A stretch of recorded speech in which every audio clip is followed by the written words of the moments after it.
Shqiptarët i kanë dhuruar botës personalitete, ndikimi i të cilëve ka qenë dhe vazhdon të jetë i dukshëm dhe shumë domethënës në pothuajse secilën fushë. Angazhimi i tij në vlerësimin e saktësisë së haditheve profetike e ka bërë punën e tij referenciale dhe të nevojshme për çdo studiues e ligjërues fetar. Ka fituar çmimin Mbreti Faisal në Arabinë Saudite, Muhammed Nasiruddin Albani, cili ishte rrugtimi i tij i dijes, cilat janë veprat e tij. Këto do t'u shfalosim në portret. Bismillahirrahmanirrahim. Me emrin e Allahut, mëshiruesit, mëshirbërësit. Dietarët janë si yjet, na orientojnë në rrugën e drejtë, ashtu siç orientohemi nëpërmjet yjeve. Janë ata që e njohin Allahun më së miri dhe ja kanë frikën më së shumti. Prandaj në udhëzimet e tyre gjejmë mesazhin e pastër dhe të sinqert, rrugën e duhur dhe të drejtë. Një prej këtyre dietarëve me nam botror është edhe personaliteti që do ta prezantojmë në portret, Muhammed Nasiruddin El Albani. Konsiderohet ndër dietarët më të rëndësishëm të hadithit në kohën tonë.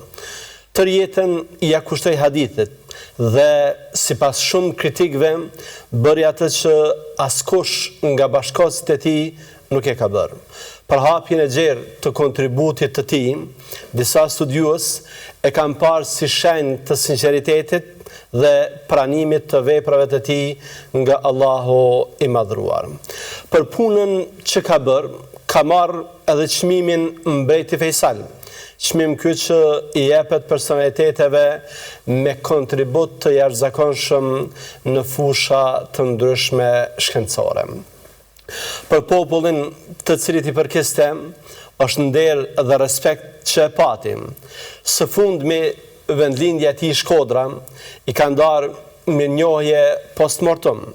Në përshkrimin e mirënjohjes nga i pari Shkodrës qëndron: janë modele që na bëjnë krenar dhe shërbejnë si udhërrëfyes përballë sfidave dhe vështirësive që na diktojnë kohët që jetojmë. Mirënjohje për gjithçka ka dhënë Nasiruddin Albani, ky emër i nderuar i botës islame. Në vazhdim, ne po ju sjellim detaje nga jeta dhe veprimtaria e tij e mbushur plot me sakrificë për kushtim e kontribut. Hoxha Muhammed Nasiruddin Albani ka lindur në vitin 1914 në Shkodër. Ai u rrit në një familje të varfër, por me vlera fetare e kombëtare. Babai i tij ishte hoxh diplomuar në Stamboll. Kur Ahmet Zogu filloi të ndiqte politika që binin ndesh me parimet fetare, respektivisht ndiqte rrugën e Ataturkut, babai i tij, sikur edhe shumë tjerë, vendosi që të emigrante bashkë me familjen në Damask. Këtu në Damask, hoxha ynë Albani kreu shkollën fillore, por nuk e vazhdoi arsimin në shkollat shtetërore, sepse ju përkushtua mësimit fetar tek dietarët.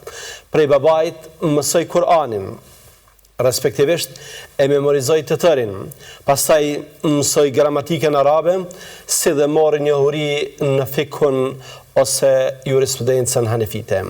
Më pas ju drejtua shkencës së hadithit, duke u përkushtuar tërësisht për të, derisa arriti që bëhet një emër referencial në këtë fushë. Për hadithin ishte frymëzuar nga revista El Menar e Sheikh Rashid Ridas. Migrimin në Sham, në Siri, hoxha shehte si mirësi e Allahut ndaj tij. Thoshte: mirësitë e Zotit ndaj meje janë të shumta, s'mund t'i numëroj dot. Ndoshta 2 prej tyre janë më të mëdhat: migrimi i babait tim në Sham dhe mësimi që më dha për profesionin e riparimit të orëve.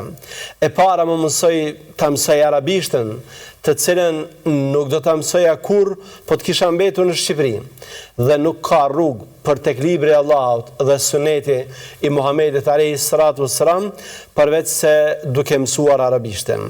Dhe e dyta, më dha kohë të lirë për të kërkuar dijen, sepse puna si onë dreqës më siguronte të ardhura pa më marrë gjithë kohën. Po të isha marrë me ndonjë tregti tjetër, do të më kishte marrë kohë dhe do të më kishte mbyllur rrugën e dijes, e cila ka nevojë për kushtim. Në Damask, Albanin ju përkushtua bibliotekës Dhahirie, ku kalonte çdo ditë nga 6 deri në 10 orë, e dikur më vonë edhe deri në 12 orë. Shpesh flinte brenda saj, aq sa ndodhte që ta mbyllnim aty brenda natën dhe e hapnin vetëm në mëngjes. Si rrjedhoi, ai gjeti mënyra të ndryshme për të pasur libra, edhe pse ishte varfër. Madje merrte hua libra nga libraritë tregtare dhe i kthente sapo e përfundonte leximin e tyre. Dashuria për hadithin dhe për sunetin e profetit Muhammed sallallahu alaihi wasallam e bëri që të adoptonte metodën e selefëve. Leximi i veprave të Ibn Tejmijës, Ibn Kajimit dhe të dietarëve tjerë të traditës selefite e forcoi edhe më shumë në këtë drejtim. Shumë shpejt, hoxha ynë do të bëhet emër i njohur në Sham dhe më gjerë. Ishin aktivitetet e tij edukative dhe shkencore që ja mundsuan këtë gjë. Ai mbante ligjërata 2 herë në javë, ku merrnin pjesë studentë të dijes dhe disa profesorë universitetesh. Po kështu kishte edhe udhëtime të rregullta mujore me qëllime ligjërimi.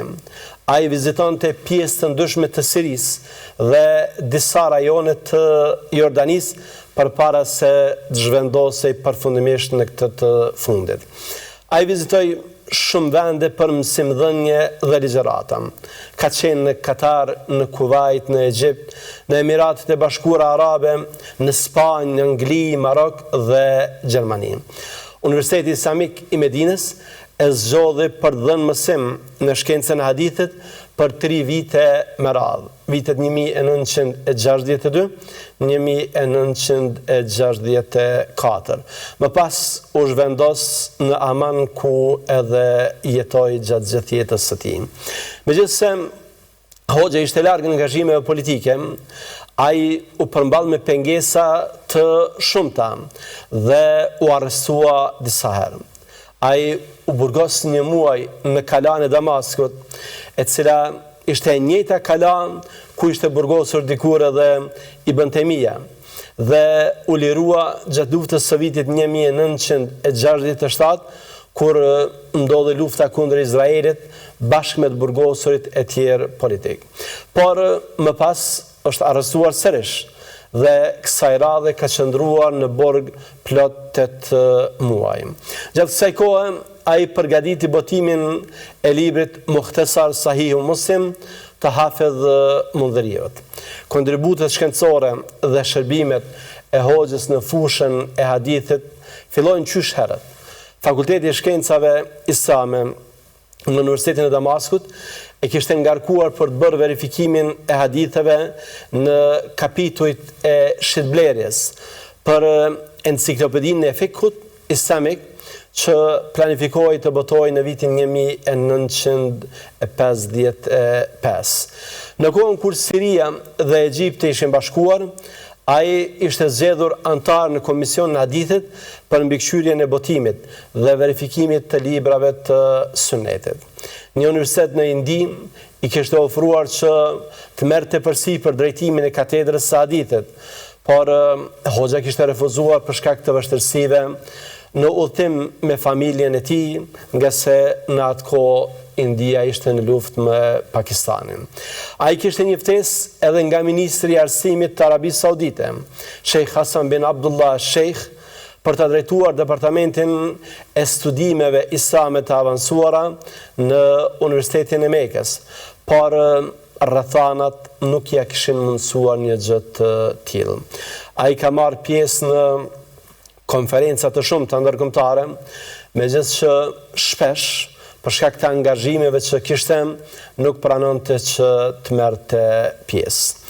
Hoxh Muhammed Nasruddin El Albani ka lënë gjumë të pashlyeshme në veprimtarinë e shkruar. Angazhimi i tij në këtë fushë ishte i hershëm dhe vazhdoi pa u ndalur deri në fund të jetës. Veprat e tij të botuara dhe në dorëshkrim janë treshifrore.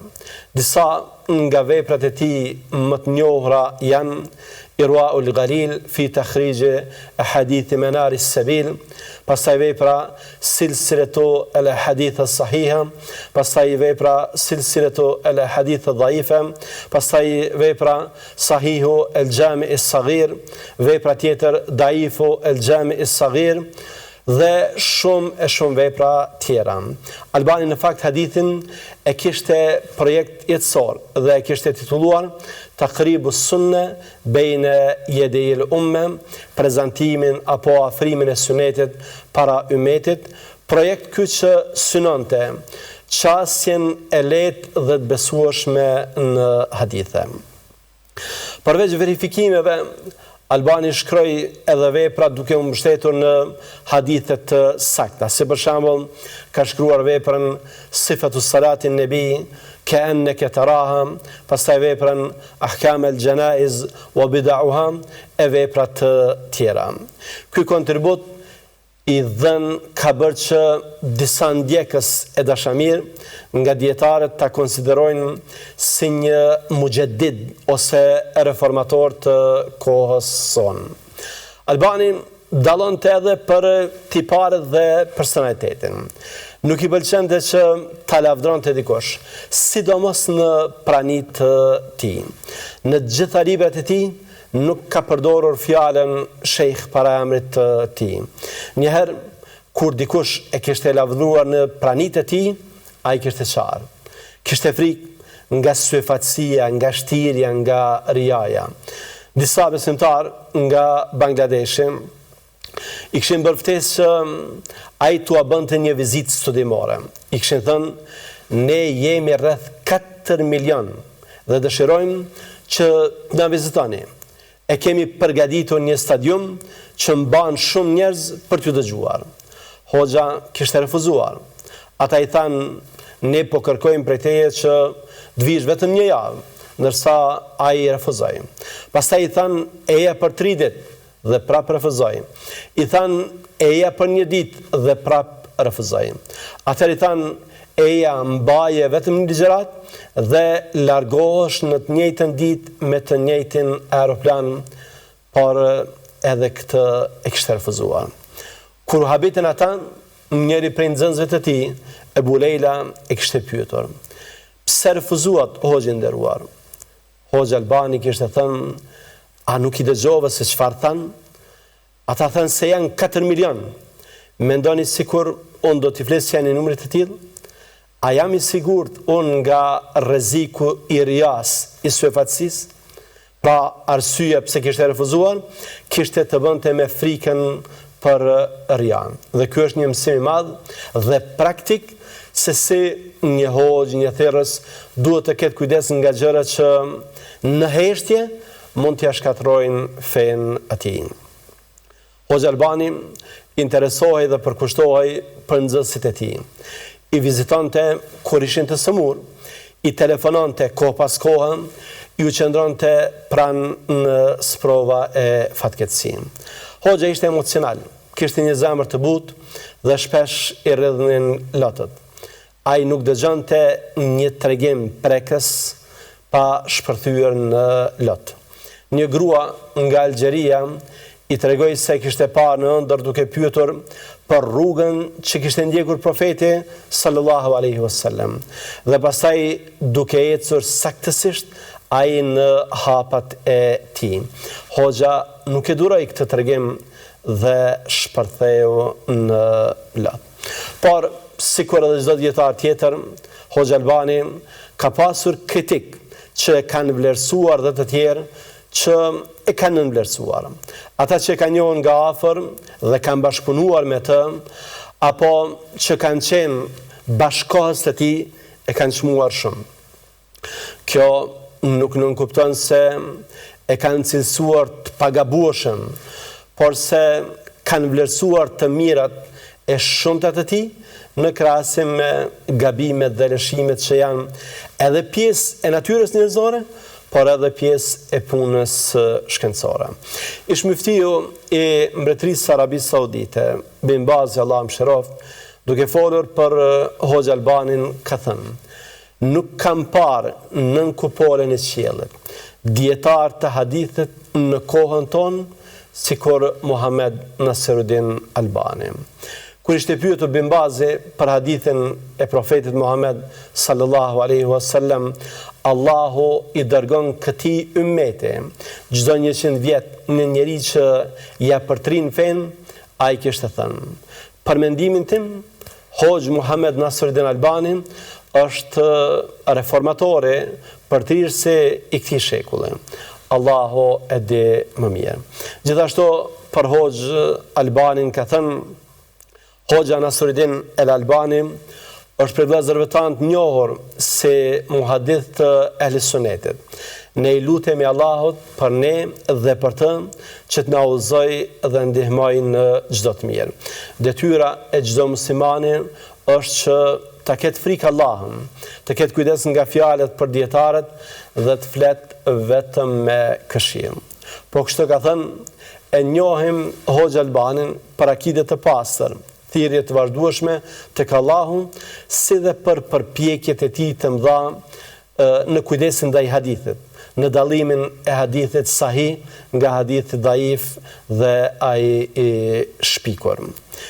Hoxha tjetër, Muhammed bin Saleh El Uthaymin, e ka quajtur Albanin si hadithologun e kohës. E kam njohur shejhun, edhe pse pak, nga takimi im me të, ishte shumë i kujdesshëm për të punuar sipas sunetit dhe për të luftuar bidatin, qoftë në akide apo edhe në vepra. Nga leximi i veprave të tij, kuptova se kishte dije të madhe në hadith, në transmetim dhe kuptim. Allahu i ka dhënë dobi shumë njerëzve nëpërmjet e veprave të tij, si në dije ashtu edhe në metodologji. Me rastin e vdekjes së Hoxha Albanit, sekretari i përgjithshëm i Akademisë së Fikut Islamik, Dr. Habib Belhoxhe, ka thënë kësaj: me vdekjen e tij ne humbëm një njeri që i shërbeu botës islame dhe ishte referencë për shumë profesor e dietar. Sekretari i përgjithshëm i Ligës Islame, Dr. Abdullah bin Saleh El Ubeid, ka thënë: padyshim që vdekja e Hoxh Albanit është një humbje e madhe për ummetin islam. Sheikh Abdulaziz Al Sheikh ka thënë kësaj: Hoxha Muhammed Nasiruddin El Albani ishte njeri nga dietarët e këtij shekulli. Ishte njeri i sunetit, dashamir i tij dhe mbrojtës i tij. Hoxha, siç përmendëm edhe më parë, në vitin 1999 ka fituar çmimin prestigjioz Mbreti Faisal, i cili ju dha për përpjekjet e tij të mëdha në shërbim të hadithit, përmes botimeve dhe studimeve të tij, që kalojnë mbi 100 vepra. Në fund të jetës, Muhammed Nasiruddin El Albani u sëmur rënd, sëmundje të cilat e dobësuan shumë fizikisht. Ditën kur vdiq, thuhet të ketë rënë në peshë nën 30 kg. Megjithatë, Allahu e nderoi duke ia ruajtur qartësinë e mendjes dhe kthjelltësinë e kujtesës. Ai i njehte mirë vizitorët e tij, disa prej tyre madje edhe me emra, e disa të tjerë nga pamja. Ishte i lodhur në të folur dhe shumicën e kohës e kalonte në shtrat, por edhe në atë gjendje nuk pushonte së lexuari e kërkuari dituri. Nëse nuk mund ta bënte vetë, u kërkonte fëmijëve ose atyre që ishin pranë tij, të sillnin ndonjë libër të caktuar dhe t'ia lexonin. Kështu ai kaloi më shumë se 6 dekada mes librave të dietarëve, duke studiuar dhe mësuar të tjerët deri në ditët e fundit të jetës tij. Para se të vdiste, ka lënë një testament që flet për për kushtimin e tij, për zbatimin e fesë edhe pasi të ketë vdekur ai. Ja testamenti i tij. Për gruan, fëmijët dhe miqtë e tij, kur të mësojnë për vdekjen e tij, të lutën për faljen dhe mëshirën e tij, pa qarë me Zot lartë e pavajtuar. Sa i përket varrimit, ka thënë kësaj: nxitojnë për të varrosur, të mos e lajmërojnë familjen dhe të afërmit që janë larg, veç aq sa është e nevojshme për përgatitjen e varrimit. Larjen e trupit ja kishte besuar mikut dhe fëmijët e tij të sinqert, Izzet Khidr Ebu Abdullah, bashkë me kë do të zgjedhte ai për ndihmë. Ndërsa për varrim kishte kërkuar që të zgjidhet varrimi në vendin më të afërt, pa e transportuar trupin e tij me makinë, në mënyrë që as përcjellësit të mos detyrohen të hipin në makina. Vendi i varrit të ishte në një varrezë të vjetër, ku nuk pritej që varret të hapeshin përsëri. Ai porositi gjithashtu që ata që ishin jashtë qytetit, kur do të vdeste, të mos lajmëroheshin para se të kryhej varrimi, në mënyrë që të mos vonohej funerali për shkak të tyre. Ai e la amanet të gjithë bibliotekën e tij, librat e shtypur, dorëshkrimet e shkruara me dorë nga ai ose të tjerët, e la amanet që t'i dhurohet bibliotekës së Universitetit Islamik në Medinë, ku kishte kujtime të mira gjatë periudhës sa kishte dhënë mësim atje. Ai shpresonte që Allahu t'i bënte ato libra të dobishëm për studentët dhe kërkuesit e dijes. Hoxha shpesh lutej duke recituar ajetin kuranor nga kaptina Ahqaf: Rabbi auzi'ni an ashkura ni'mataka allati an'amta alayya wa ala walidayya wa an a'mala salihan tardah wa aslih li fi dhurriyyati inni tubtu ilayk wa inni minal muslimin. Zoti im, më frymëzo që të falenderoj për begatitë që ti më ke dhënë mua dhe prindërve të mi, dhe që të bëj vepra të mira me të cilat ti do të jesh i kënaqur. Më dhuro pasardhës të mirë, tek ti kthehem i penduar dhe ty të dorëzohem. Hoxha vdiq para perëndimit të diellit, ditën e shtunë me 2 tetor 1999 në moshën 88 vjeçare në Aman të Jordanisë. Në ndarje të nderuar të rishikues, do dënim që të vjerim disa mësime nga kjo jetë dhe veprimtari e begat e muhadithit të kohës Muhammed Nasruddin El Albanit. Në radhë të parë, shohim për kushtimin tonë si popull për të ruajtur fenë. Familja e tij dhe familja tjera të shumta kanë migruar në vende islame me qëllim të ruajtjes së identitetit fetar. Për kushtimin e prindërve për edukimin e fëmijëve e marrim si mësim tjetër nga biografia e tij. Babai i Albanit ju përkushtua edukimit të dëbirit. Angazhimin pavarësisht kushteve dhe rrethanave e kemi si mësim tjetër. Ne pam se sikur shumë dietarë të tjerë të mëdhenj, edhe Albani duke qenë në burg realizoi projekte shkencore me vlerë. Pra nuk u demoralizua, nuk u thye shpirtërisht, por aty ku ishte, aty bëri atë që kishte mundësinë. Hoxha hadithin e kishte si projektitësor, të cilit ju përkushtua me tërqenjen e tij. Ne çfarë projekti jetësor kemi? Kjo flet se njerëz të tillë kanë qëllime të mëdha, kanë ambicie të mëdha, se duan që në këtë vatër testuese të lënë gjurmët e tyre. Ai që jeton për qëllime të larta nuk vdes.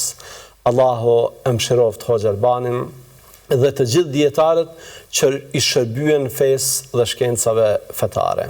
Deri në takimin tonë të radhës, qofshim në mbrojtjen e Allahut. Assalamu alaikum wa rahmatullahi wa barakatuh.